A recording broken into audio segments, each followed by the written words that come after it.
अनुस्वार, अनुनासिक और नुक्ता। आओ जानें, जिन स्वरों का उच्चारण करते समय ध्वनि नाक से निकलती है उन्हें अनुस्वार कहते हैं, जैसे कंघी, कंगन, गंदा, मंजिल आदि।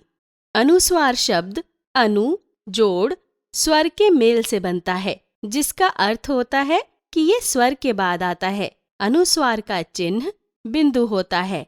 अनुस्वार वाले शब्दों के कुछ उदाहरण: पंकज, हंस, बैंगन, कंघी, बसंत, रंगीन, पतंग, सायंकाल, गंदा, कंगन।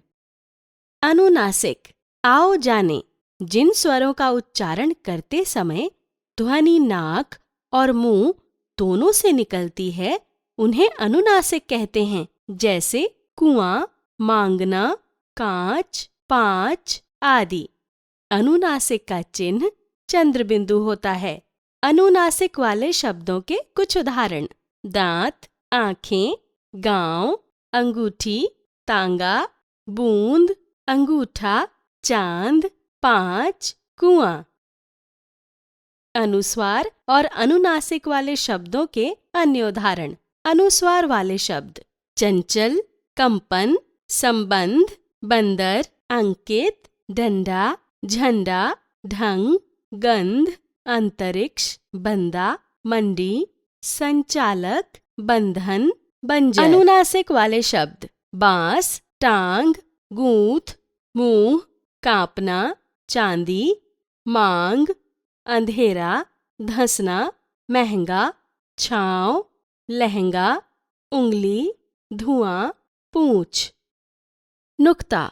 नुक्ता का प्रयोग फारसी, अरबी और उर्दू भाषा से लिए गए शब्दों के साथ किया जाता है। इसके प्रयोग से व्यंजन के उच्चारण और अर्थ में परिवर्तन हो जाता है, जैसे बर्फ, सफर, जिंदा, जरूर आदि। नुक्ता का चिन्ह पैर में बिंदी होता है। नुक्ता वाले शब्दों के कुछ उदाहरण: मजदूर, तेज, सब्जी, तरबूज, बर्फ, दफ्तर, सफेद, अफसर। ध्यान रखें, नुक्ता मूल रूप से हिंदी का शब्द नहीं है, ये अरबी भाषा का शब्द है, जिसका अर्थ बिंदु होता है।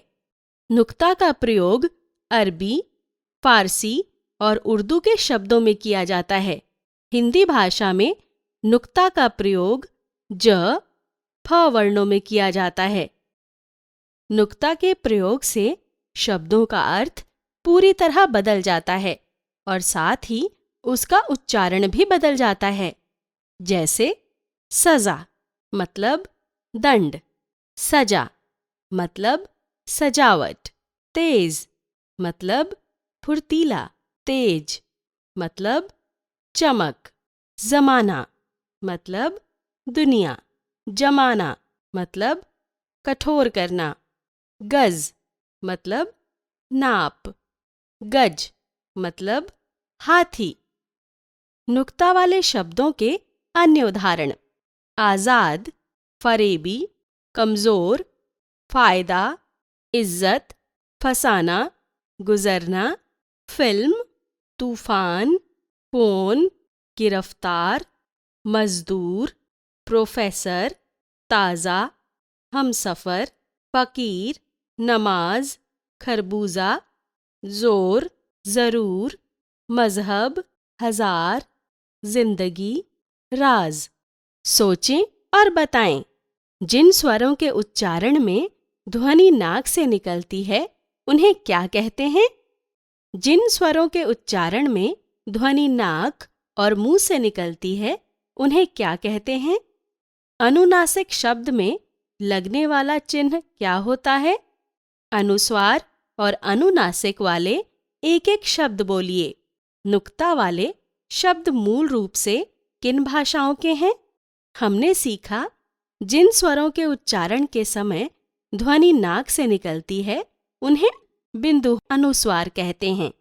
जिन स्वरों के उच्चारण के समय ध्वनि नाक और मुंह दोनों से निकलती है उन्हें चंद्र बिंदु अनुनासिक कहते हैं। नुक्ता का प्रयोग अरबी, फारसी और उर्दू के शब्दों में किया जाता है। नुक्ता मूल रूप से अरबी भाषा का शब्द है जिसका अर्थ बिंदु होता है।